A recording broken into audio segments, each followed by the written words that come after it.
For the latest information regarding the COVID-19 pandemic in Cupertino, please visit cupertino.org/coronavirus.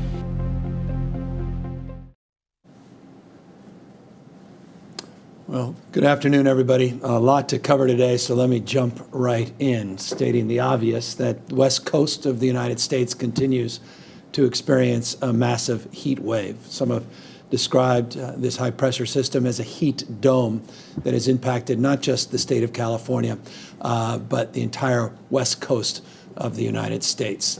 It has led to many red flag warnings, including a significant number of lightning strikes in the last 72 hours, some 10,849 lightning strikes alone just in the last number of days, including, and it bears repeating, the prospect of a world record 130-degree temperatures here in the state of California, 130-degree temperature here in the state of California.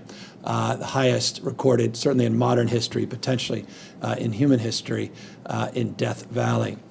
We have seen wildfire activity as a consequence of this heat wave, as a consequence of all of these lightning strikes. We currently have active, addressed some 6,754 fires since the beginning of this year. You contrast that, and you can see in this slide where we were this time last year. Rather than over 6,700 fires that we've had to battle this year, we are now battling, or rather by contrast, we battled just over 4,000 fires last year. So this fire season has been very active. And not surprisingly, that activity has taken shape in a number of counties up and down the state of California. We've declared a statewide emergency yesterday, which fundamentally helps us avail ourselves of resources to combat these fires, both within the state and in terms of our mutual aid system across the western United States. And I'll talk more about that in a moment, and obviously draw down federal support as well. Here's where we are. Currently, we are battling some 367 known fires that are burning statewide. And I say known fires because when you see this amount of lightning strikes, and by the way, it was June of 2008 where we had roughly half the number of lightning strikes. June 2008 is a memorable date here in the state of California, particularly here at the State Operations Center, and the work CAL FIRE had to do to address those lightning strikes. Roughly half, 5,146 lightning strikes marked on that date, compared to over 10,000 over the last few days here in the state. As those lightning strikes spark, as you have a lot of smoke, difficult time determining total number of fires until certain things clear and we have the opportunity to go to more remote parts of the state. So I say 367 known fires based on the lightning activity, but the prospect of that number going up is very real.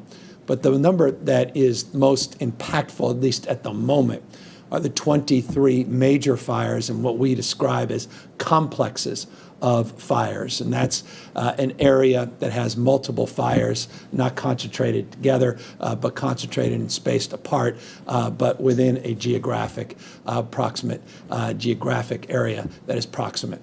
And so 23 major fires that we are currently addressing aggressively through all our efforts, both the local, regional, and state and federal level.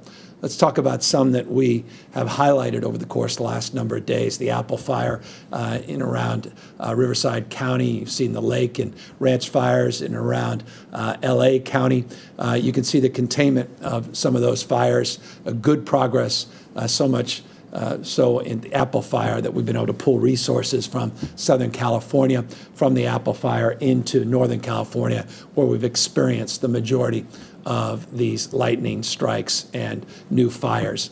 You can see containment, the lake fire, beginning to move in a direction that gives us confidence that we've got our arms around the conditions. You see a number of other fires with containment. When you get into that 30, 35, 40% range and you don't have major conditions changing as it relates to wind conditions, humidity, and the like, it gives you some confidence in the capacity of our frontline heroes to really take control of those conditions and mitigate the spread and the damage of those fires. They're still active. They are major fires, but we're seeing some real containment. We're seeing real progress. Here are the number of fires where we're not yet seeing containment. Brand new fires.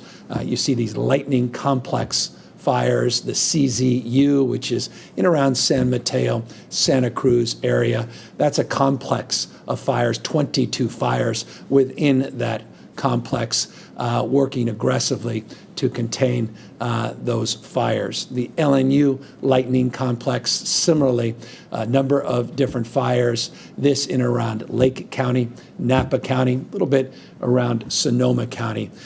These fires break out, the Gamble Fire, Hennessy Fire, et cetera, et cetera. Again, working aggressively to contain the environment in and around those fires. Carmel Fire and the Jones Fire, which has gotten a lot of attention in and around Grass Valley, Nevada City.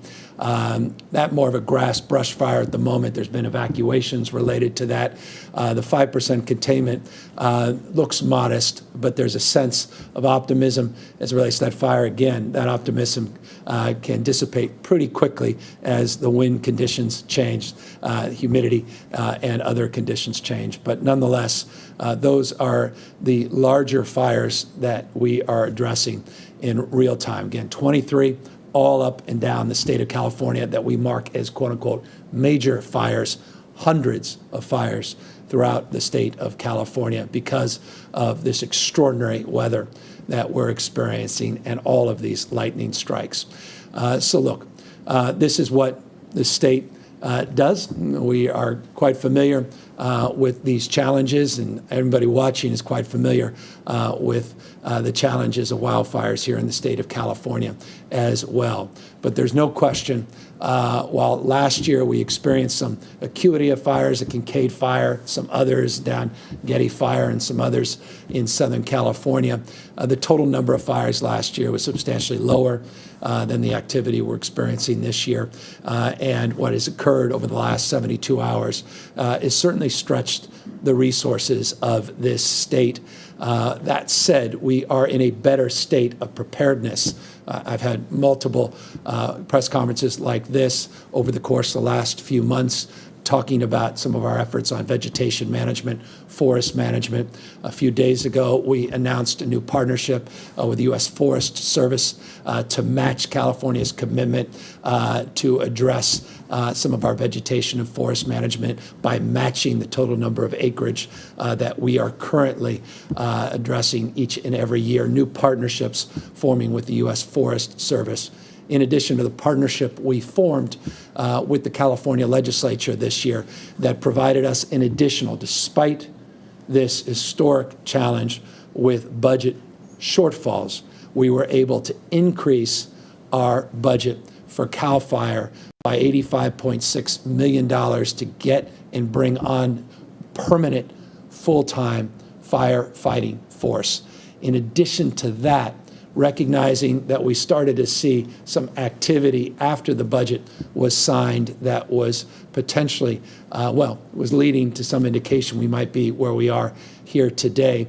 We supplemented with an additional $72.4 million the availability of seasonal firefighters. At the time, we announced 858 seasonal firefighters we wanted to bring in to the total number of available CAL FIRE personnel. 830 of those 858 have already been brought on. This just over the course of the last few weeks. That supplemental commitment was timely, and we certainly are now a beneficiary of some of those new firefighting resources. By the way, in addition to the CAL FIRE personnel we brought on. We also tried to supplement some of our hand crews and some of the work at the California Conservation Corps, and those Corps members were part of that $72.4 million. So they have come on board, and they're out there on the front lines helping support our National Guards men and women, supporting our local frontline personnel, as well as some of our federal personnel. We have requested what we refer to as an EMAC, and this is our emergency assistance program with states all across the western United States. We've now requested 375 EMAC, meaning engines, to come from other states.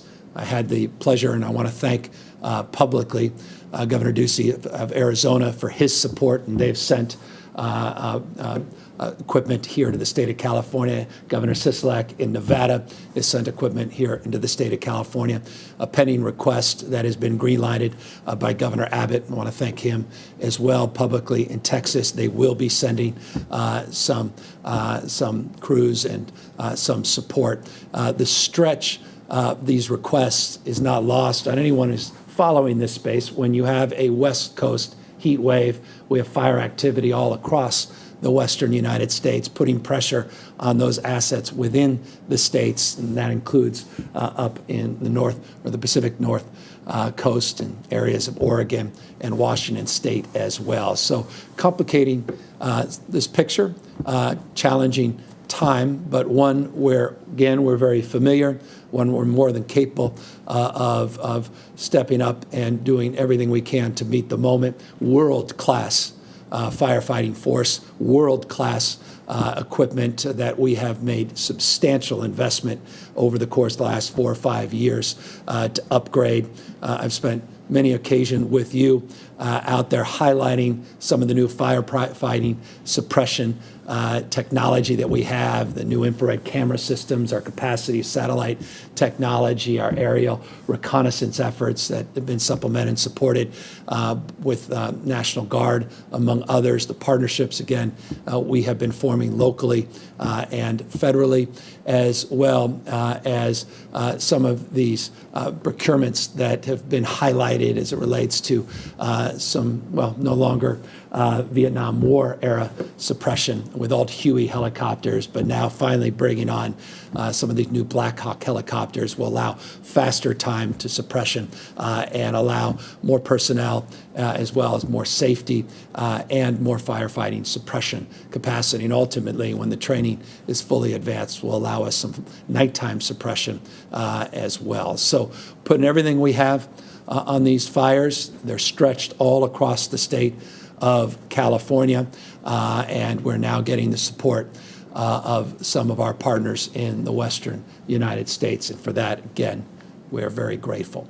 This extraordinary weather event has also put pressure on our energy supply. And that's been self-evident with our flex alerts that we put out since Friday night. We experienced some de-energization on Friday and Saturday, but none on Sunday, none on Monday, and none on Tuesday. That is good news. We took action, aggressive action, Sunday, Monday, as it relates to emergency orders and efforts with executive orders to put into place, into practice, a number of aggressive strategies to shift our energy consumption here in the state of California, as well as temporarily utilize backup sources of power, peaker plants, and the like. We've worked with our partners, LADWP. We've worked with the state water partners to get more hydroelectricity into our portfolio. San Francisco, Hetchy, now providing more hydro resources today than they even were yesterday. I want to thank our providers, not only our investor-owned utilities, but the providers out there that have done everything in their power to flex that power, particularly during the critical hours of 2 to 9 o'clock. And I've said 3 to 10 in the last few days, and that's been accurate. Today, we are advancing to flex your power from 2 p.m. this afternoon to 9 p.m. Today, we believe, will be another challenging day, but we're up to the task. You're up to the task. You've proven that on Sunday night. You proved that on Monday. You proved that on Tuesday, last night.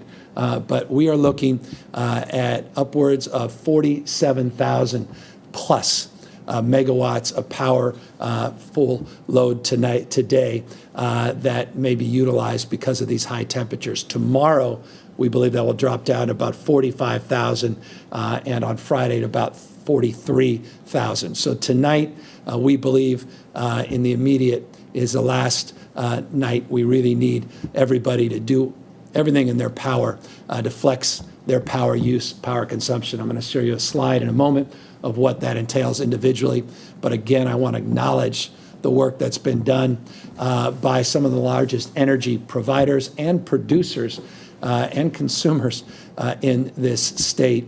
Not only the state of California and its operations being pumping water, not just being the beneficiary of electricity procured from hydroelectric dams, but also the work that was done by Tesla, some of their efforts by Chevron and by Marathon that really aided to our efforts. The Navy, I want to thank them for all their good work with their ships that are in port that generate a lot of use of electricity, or rather consume a lot of electricity that really met this moment and helped support the efforts Sunday, Monday, and Tuesday. So a lot of partners, a lot of participation, a lot of good work that's been done by users and by the utilities, by each and every one of you that got us through these last few days in ways that were rather remarkable considering what many had anticipated. And so we want to thank all of you, those major consumers, for the reduction in usage. And again, I want to remind everybody that we have an investigation underway. We have a spirit of collaboration with the California Energy Commission, the PUC, and the ISO, the California Independent System Operator. They today will be providing a response to my request of those three agencies in terms of their shared responsibility to forecast the need for megawatt usage, to look at exactly how and what's necessary to procure and produce that, as well as some of the application of the same to the Public Utilities Commission. And so we're going to get some more clarification in that space, but a deeper investigation as it relates to the implications for the future, so this will never happen again. And we are working aggressively to see to it that's the case. I'll remind people, I mentioned this yesterday, some public comments, that in a typical summer day, we are using about 38,000 megawatts. Again, today with our FlexiPower, we're looking at upwards of 47,000 to be exact. We're projecting about 47,284 megawatts of energy being utilized here today. So over 47,000, typically would see about 38,000 megawatts on any summer day. And so we clearly have a lot of work to do. I want to remind everybody of the importance of cooling your home, offices overnight, doing what you can to set your air conditioning to 78 degrees or higher, again, particularly between the hours of 2 and 9 as it relates to what we project is the most important time period today. And again, try to do your best to avoid using your dishwasher, your dryer, your washing machine, major appliances during the hours of 9 and 10 to the extent possible. And we recognize not everyone can accommodate that, but to the extent you can, it would certainly accommodate our efforts to get through what we think is the last challenging night as it relates to this energy use. We also want you, as always, to do what you can to turn off all the unnecessary lights that you possibly can. And I want to just thank you for everything you've done the last few nights to do just that. I want to now turn to what's happening with the total number of positive cases here in the state of California. We have challenges not only with energy, some challenges as it relates to conditions with wildfires, but we continue to be challenged by this pandemic. Here are updated case numbers, some 6,164 numbers of people that we tested positive in our last reporting period, the 7-day average of 7,539. You can see the 14-day positivity rates at 6.6%. We've been testing on average now just shy of 120,000 individuals on a daily basis. It's important to note the extent it's a milestone. We've now tested over 10 million people here in the state of California. 10.1 million people have been tested in this state. So positivity rate over a 14-day period at 6.6%. To the extent we get asked often, and I comment often, the 7-day positivity is at 6.3%. So 6.3%, 7-day positivity, 6.6%, 14-day positivity. We've seen a decrease in the total number of hospitalizations over that same 14-day period, roughly 17% decrease in hospitalizations. I should note hospitalizations went down 0.1% yesterday, 0.1%. They went up modestly the day before. You can see from this graph that we're seeing a little bit of stabilization in terms of the decline, a plateauing of sorts, in terms of the decline in hospitalizations. And so while the last few weeks we've seen some very positive direction, last few days, again, few days does not in and of itself make a trend, certainly shouldn't generate headlines, but is an important point of caution and consideration as it relates to our efforts to reduce the stress in our healthcare delivery system. By the way, that stress represents 7% of total number of hospitalized patients in the system are represented as COVID-19 positive patients. Hospitalizations have been going down. ICUs have also been going down. ICU admissions down 13% in the last 14 days. Hospitalizations dropped 0.1% yesterday, full 1% drop in ICUs yesterday, but not dissimilar to hospitalizations. We have seen, again, last few days, bouncing a little bit up, a little bit down in the ICUs. Hospitals, again, same. ICU admissions represent now 19% of total, meaning COVID-19 positive patients represent 19% of our ICU admissions in the state. You recall 23% a week or two ago, 22, now 19%. We have 40 counties today on the monitoring list. Again, this is a dynamic list. People come off, people come on. We had 42 on Monday, the 2 counties that have dropped off since Monday. These are very encouraging signs, is San Diego County and Placer County.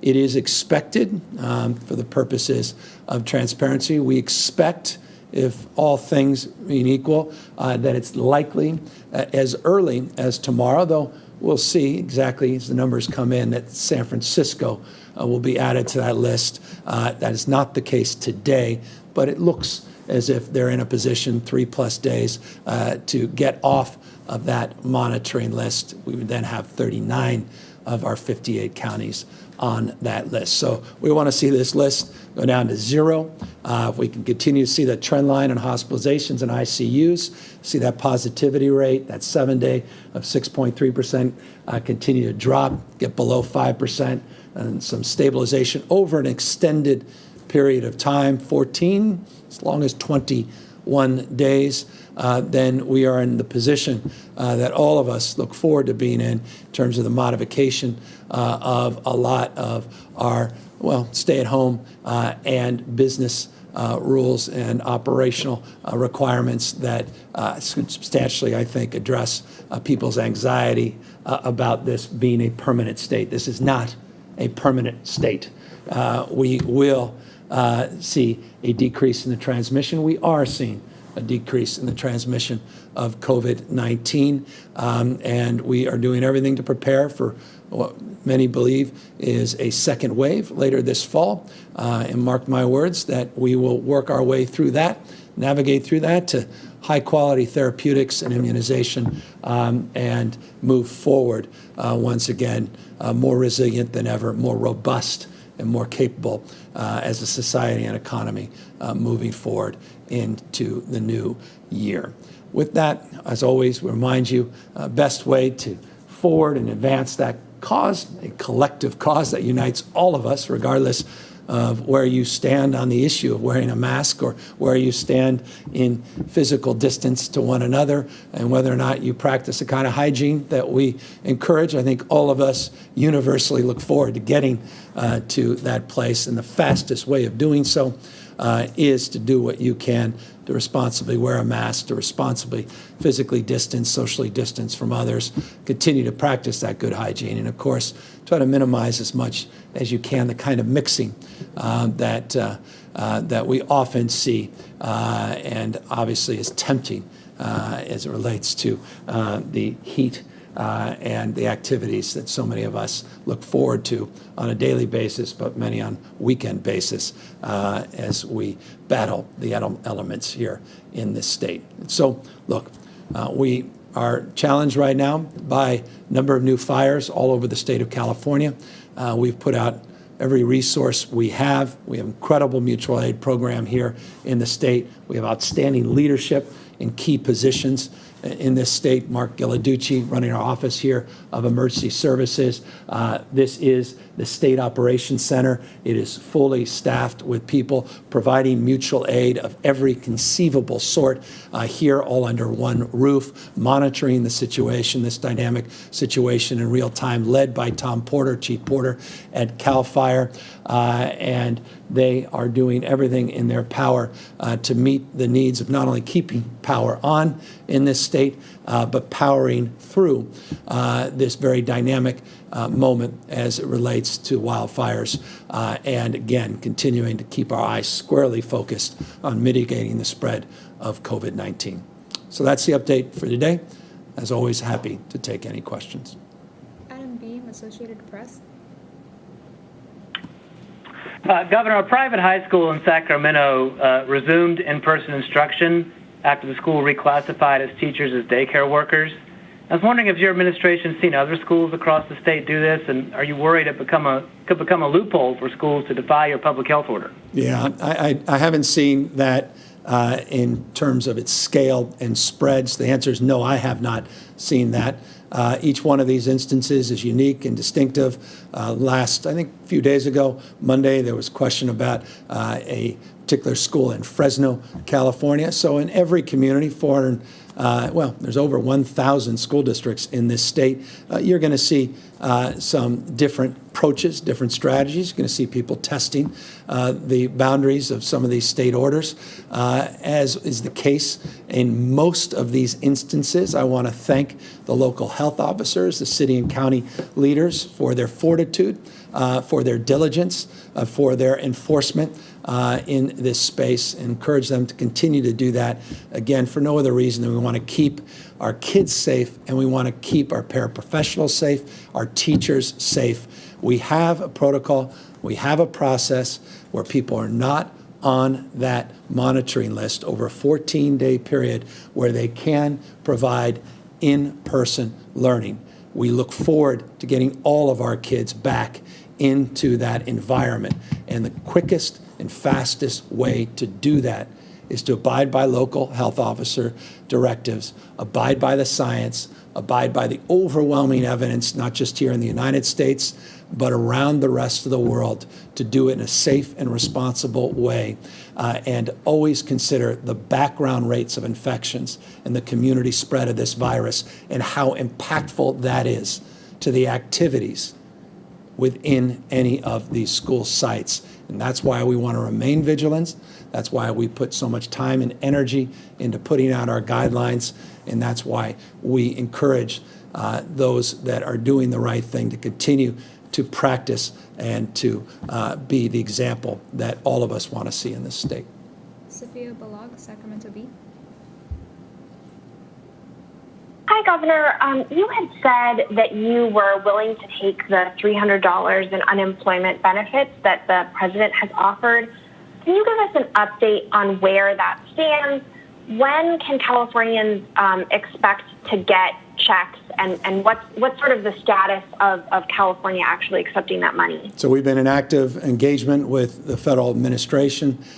We have been working through their protocols and procedures. We're still waiting for a little bit more clarity and guidance, but we're doing everything in terms of our application process to meet their needs and hope and expectations to be among the first cohort of states to draw down that federal money. And so we've been leaning into that. I'm not walking away. There are some states, one notable state said we're not interested. We, from day one, asserted an interest, and we have processed that interest in formal conversations and formal applications with our federal partners, and we're going back and forth on those details. And as soon as we have clarity from the feds, we'll make public exactly when those dollars will be forthcoming. Rachel Becker, Cal Matters. Hi, Governor. We're seeing extreme heat, wildfire smoke, and the pandemic hitting Californians with lower income people being hit especially hard.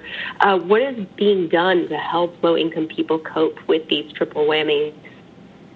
Yeah, an example, yesterday I was with Mayor Darrell Steinberg. Let me give you a specific proof point of what is being done. We were at a cooling center in Sacramento, California, one of three he has in his city, one of hundreds that exists and persists all across the state of California. It's an example of what is being done at the local level with support and assistance to the extent necessary by the state and county partners to support just those kinds of activities, particularly not just low income, but no income individuals, people out in the streets and sidewalks and the underpasses that need a little respite from the elements. We met a number of people yesterday that just needed an hour to cool off and to get water, others that spent more than that, but also spent time with social workers, spent time getting information about how they can avail themselves to more permanent supports as well. So part and parcel of larger strategy, larger plans, but these cooling centers are foundational in that effort and are a specific example of the work that is being done in this state. Phil Willen, LA Times. Hi, Governor. In your emergency declaration for the fires, you noted that our mutual aid system was under strain. That, combined with a reduction in prison fire crews, has some people saying that we were short of firefighters for these outbreaks. Is that true? And should we have been better prepared? Well, the exact opposite. You recall I had a press conference a few months ago highlighting this point, and rather than lamenting about it, we prepared for it. It's exactly specific and specifically exactly why we did a supplemental of $72.4 million to hire an additional 858 seasonal firefighters, 830 now that have already been hired over just the course of the last few weeks. So specifically because of that concern, we went out, we made public that new proposal, that new plan. We were able to draw down those dollars. We were able to post those job openings. We were able to train and hire those people, and we were getting them out on the front lines. Daniels to Desert Sun. Good afternoon, Governor. The California Department of Public Health has received a letter from Riverside County seeking to open up more businesses in early September. They say they can do so safely without accelerating the spread of the virus.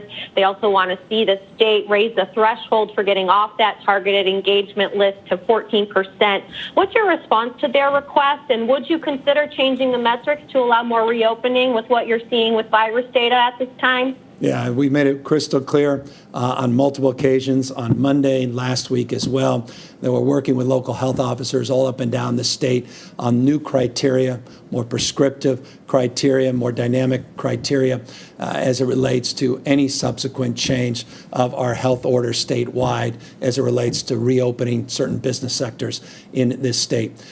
We have been working on drafts back and forth with not only our state partners, but now with our local partners. We'll be socializing that more formally over this weekend with our local health officers, and we'll be making public next week the details of our strategies as it relates to reopening when we see the data stabilized based on new criteria, new conditions that we're setting forth. But those will come from the state of California, and we will assert a framework of clarity and a framework that is adopted in the spirit of collaboration and partnership with health officers, but with a recognition of an understanding that we have today based upon what we've seen around the rest of the world, around the rest of the state, and our own experiences going back a number of months.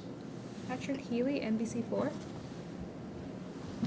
Thank you much. Governor, you touched on this earlier, but can you take a moment to address the momentousness of this moment in time for the state of California, facing so many simultaneous, devastating emergencies, and do we need fundamental paradigm shifts for dealing with them? For power, do we need to convert immediately to consumer demand pricing? For wildfires, do we need to start depopulating the suburban wildfire wilderness interface? Do we need to take dramatic steps like that? Yeah, we've been processing a lot of new protocols and new guidelines, strategies, expectations. A lot of that came out of our work that we did very specifically with getting PG&E out of bankruptcy. You'll note many occasions in this building, many occasions in other settings, we put out a framework of what we're looking forward to as it relates to our energy policy in the state, to have more price-sensitive procurement, address the issue of reliability, address the issue of our grid, a more dynamic, more flexible strategy as we transition and continue that transition to 100% renewables here in the state of California by 2045. We laid out in detailed terms some of those strategies. We're going to be bringing you much more information in that space, including the wildland-urban interface question that you offered, the WUI, as it's often referred to, and some of the interaction of concerns with our wildlands, and a lot of construction that goes back, including house my father has had for over half a century, goes back to the gold rush era, that is part of that WUI, and obviously is more vulnerable than ever to climate change, climate disruption, and the experiences we've been having over the course of the last decade, in particular with wildfires in the state. Look, so as it relates to the future generally, it's a dynamic period of time. It's an enlivening period of time. It's a challenging period of time. But that's been the history since Horace Greeley said, "Go west, young man, go west," in 1850. There's a dynamism in the state of California. You can go back. I think Time Magazine did a cover story in 1994 talking about wildfires in the state, and we have to completely change the paradigm of our entire way of life and thinking in the state of California because of demographics, because of IT, because of the time, the appearance of what they referred to as globalization. And so it's the nature of life. It's dynamic, and we have to be adaptable. And we have to be flexible. And so that's exactly the approach we're taking. This is an incredibly resilient state. We will get through this moment in time as we have in the past. And many of these conditions, while they may be stacked up on top of each other, are familiar. And there are protocols, processes, procedures in place. And there is long-term thinking, to go to the spirit of your question, that also has been taking place, and we're not going to back off on our commitment to make real a lot of things that we have been promoting and we have been advancing here in the state of California. But I'm proud of this state. We love to say about the state, the future happens here first. Some of the challenges are expressed here first, but more importantly, the solutions to those challenges, the answers to these difficult questions are advanced here first in the state of California. Spencer Custodio, Voice of OC. Hi, Governor. Thanks for taking our questions. In Orange County, the virus trends look like the county could be moving off the watch list soon. And building on some previous questions, I know you just mentioned there'll be updated guidelines on business sector reopenings and things like that coming out next week. But speaking with some epidemiologists and infectious disease experts at the University of California, Irvine, they are wondering if state officials are going to look at, if schools do reopen, not only elementary schools, but also middle school and high schools, if those do reopen, will some of the business sectors be put on hold so case rates can be monitored for 2 to 3 weeks to see if there's an outbreak? And also, could you give us an idea on what types of sectors might be allowed to reopen as counties move off the watch list? Yeah, so I think the spirit of your question also question has in it the embers of answers. Yes, we do anticipate having a period of process protocols that are put in place that have a time element to allow us the epi data that gives us more confidence in the background spread and the community spread of this disease. It has been traditional to look at a 14-day period.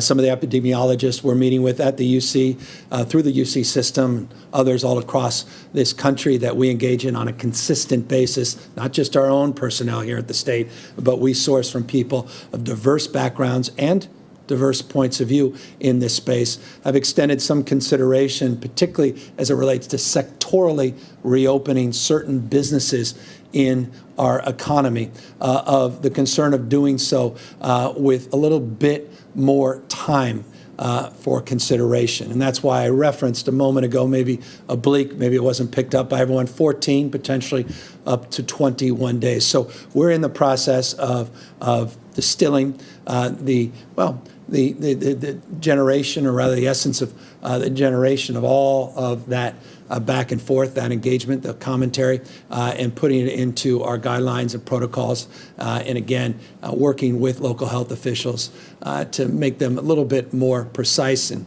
get all of their feedback on the unique conditions in Orange County, Ventura County, LA County, San Diego County, any county in this state. And we want to make sure that we're flexible to their needs as well. We deeply desire to reopen this economy fully, and we deeply recognize the stress that businesses are under. And no one, I'll take a backseat to no one in my desire to do so, but to do so safely and with the application of a soberness that is based upon the experience not just of the state, but the experience you're seeing around the world, that if you do it, you have to do it very judiciously, very thoughtfully. And so a deeper emphasis on how to do it, the modifications and the expectations that are needed from all of us to do it in a way that's sustainable, not just episodic, where we're going back into a stay-at-home frame as we approach the fall and the prospects of a second wave. Melanie Woodrow, KGO. Thank you, Governor. Some firefighters here in Northern California have suggested that there's a lack of resources for them. Southern California had broken first, that they're not getting the support they need.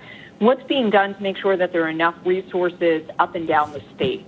Well, that's exactly why we have this EMAC process. That's why we have 375 requests out there. It's why I noted the support, Governor Ducey, Governor Sisolak from Arizona, Nevada. Grateful for the resources will be coming in from Texas. It's exactly why we did the supplemental for 858 new peak time seasonal CAL FIRE workforce. It's exactly why we put $85.6 million of additional resources baseline for full-time workforce here at CAL FIRE. It's why we've been putting billions, quite literally, billions of dollars over the course of the last number of years into procuring more equipment, establishing even stronger relationships with FEMA and our partners up and down the state of California, and the exceptional mutual aid system that I'll put up against any state anywhere in the world. Quite literally, people come from all over the world to this building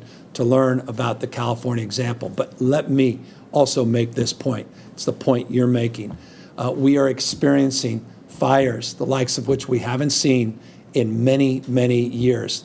The totality, when you consider 367 active fires that we are aware of all across the state of California, and again, when the smoke starts clearing, the conditions avail themselves with all the reconnaissance that's being done all across the state with federal partners, with national partnerships through our National Guard and state assets. We'll have more clarity on that over the course of the next number of hours and days.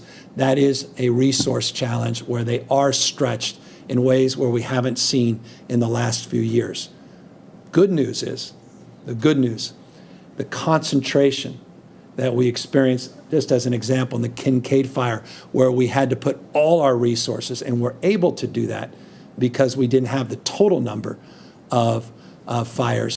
The ferocity and the damage done to lives and property in that instance and the instance of many other fires that are well documented, not least of which, God bless all of them, Camp Fire, is such that we are not yet experiencing those conditions with many of these lightning fires, more remote.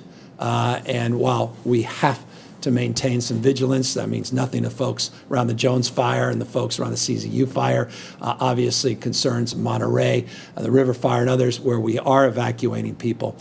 We're doing everything in our power to provide that assistance. So, look, we're looking forward to things cooling down on the West Coast of the United States.